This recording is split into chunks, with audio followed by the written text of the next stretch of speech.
Welcome to episode 5 of Chasing Chickens and Other Stories. So, today's topic is about disagreeing. When you can't agree with someone about how to do something, do you listen to them and then turn around and try and fix all their mistakes? Do you try to find compromise, or do you just do what you want to do and ignore the repercussions that are going to come with that? First I want to tell a little story from when I was working on the farm. We had these certain bushes that were called butterfly bushes, and they were beautiful. They had little flowers that would flower on them every single summer, and we would go back and trim down all of the dead ones. And those of us had different opinions of what the dead ones looked like. So some of the bushes looked a little more bare than others. And so it was really tempting to go back and fix the bushes that my coworkers had done because they didn't look quite as nice as I would want them to look. But when I just allowed it to not bug me and I just moved on because it was just a butterfly bush and there were lots of other things to be getting done at the farm, then the rest of the day seemed to go pretty well.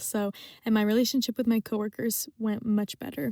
And so I definitely know that going back to just fix others' mistakes is not the way to go about things.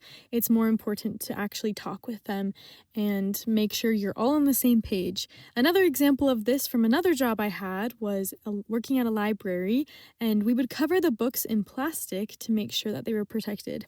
And so making sure the books were perfectly covered in plastic and all uniform was a very big challenge with a team of 35 people who were all trained at different times on how to put the plastic on the books.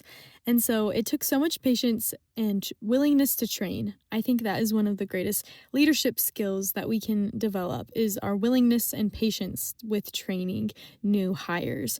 And so with business, like I mentioned, one of the greatest leadership skills and having patience and being able to work through problems and things you want to fix with your coworkers and even others in your life. How often do we jump to conclusions and we're not willing to work through and come to a greater solution than even the one that we were able to come up with individually? So thank you for listening, and we'll see you next week.